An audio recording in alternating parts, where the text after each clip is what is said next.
নমস্কার বন্ধুরা, sister tasty কিচেনে আপনাদের সবাইকে স্বাগত জানাচ্ছি। আর ভীষণ গরম পড়েছে বন্ধুরা। তো আজকে সিস্টার টেস্টি কিচেনে রেসিপি হচ্ছে পুঁই শাকের চচ্চড়ি। তো আমরা তো সর্ষে বাটা দিয়ে করি পুঁই শাকের চচ্চড়ি বলি। তা বন্ধুরা, এই যে পুঁই শাক কেটে ধুয়ে ওয়াশ করে সুন্দর করে রাখা হয়েছে। আর এর মধ্যে পুঁই শাকের মধ্যে যাচ্ছে একটু বেগুন যাচ্ছে, কুমড়ো যাচ্ছে, একটু পটল ছিল ঘরে, পটল যাচ্ছে, আর একটুখানি লাল আলু ছিল, সেটাও কেটে দেওয়া হয়েছে। চচ্চড়ি মানে তো চচ্চড়ি, তো আমরা তো চচ্চড়ি বলি। তাহলে আপনারা কি বলবেন একটু একটু কমেন্টসে জানিয়ে দেবেন। আর চচ্চড়ি করার জন্যে আমি ওভেনে তেল গরম করতে বসিয়ে দিয়েছি। আর এইবারে আমি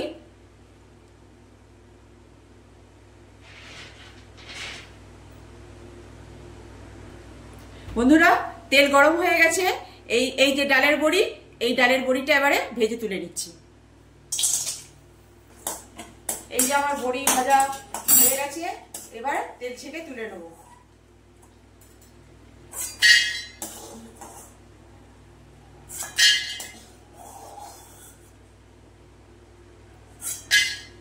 এই যে বন্ধুরা, বড়ি ভাজা হয়ে গেছে আমার।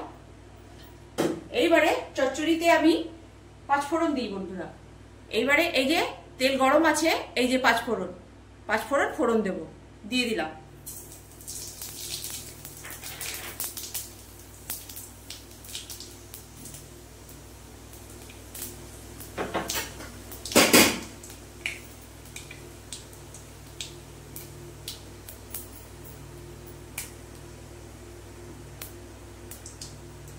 বন্ধুরা, পাঁচফোড়নটা পুড়ে গেছে।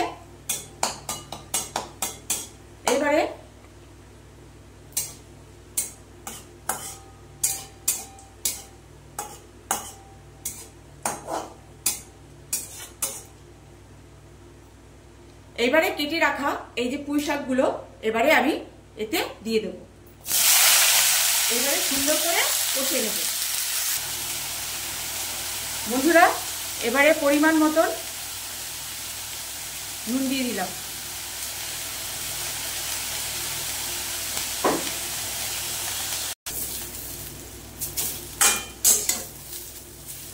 বন্ধুরা, এই যে আমার ডাটাটা কষা হয়ে গেছে সুন্দর করে, ভালো করে আর কি। এবারে আমি এই সবজি দিয়ে আর একটু কষবো। সবজিগুলো দিয়ে দিলাম।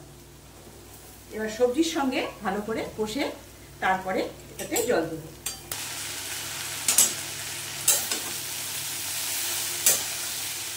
বন্ধুরা, এবার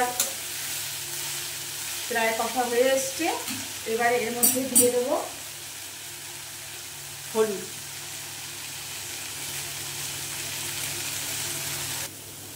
বন্ধুরা দেখুন, এই যে আমার পুঁই শাকের চচ্চড়িটা সুন্দর কষানো হয়ে গেছে। এইবারে দিয়ে দেবো পরিমাণ মতন জল সেদ্ধ হওয়ার জন্য। তারপরে এই যে সর্ষে ভিজিয়ে রেখেছি, ধুয়ে রেখেছি সুন্দর করে, এবার এটা বেটে দিয়ে দেবো।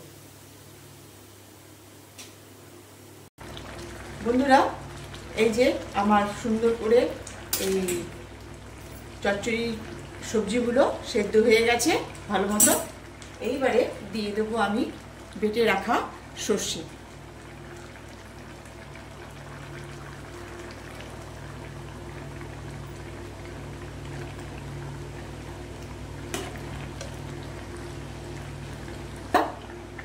এই যে একটুখানি চিনি দিয়ে দিচ্ছি, সুন্দর মিষ্টি মিষ্টি ঝাল ঝাল হবে সেই জন্য, নুনের ব্যালেন্সটার জন্য। তারপরে নুনের ব্যালেন্সটা ঠিক থাকবে, নুন ঝালের ব্যালেন্সটা ঠিক থাকবে, তবে না চচ্চড়ি গিয়ে ডাটা চেবালেই সুন্দর মানে ঝাল মিষ্টি নুন সব একসঙ্গে পাওয়া যাবে। এবারে এটা ফুটে গেলে নামিয়ে দেব।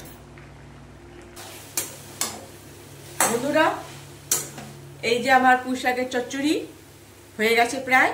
এবার গ্যাস করবো অফ, করবো প্লেটিং।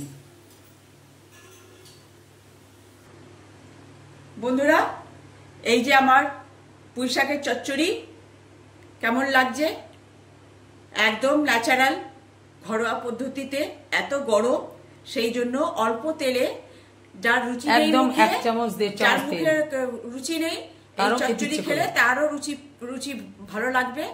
আর ভাতে তো ভীষণ ভালো লাগবে, রুটিতেও ভালো লাগবে। আর একদম অল্প তেলে আপনারা রান্না করে একবার খেয়ে দেখবেন, আমি যেরকম করে করলাম সেরকম করে খেয়ে দেখবেন খুব ভালো লাগবে। এই হচ্ছে আমার পুঁই শাকের চচ্চড়ি। আমরা তো চচ্চড়ি বলি বন্ধুরা, আপনারা কি বলেন একটু কমেন্টসে জানাবেন।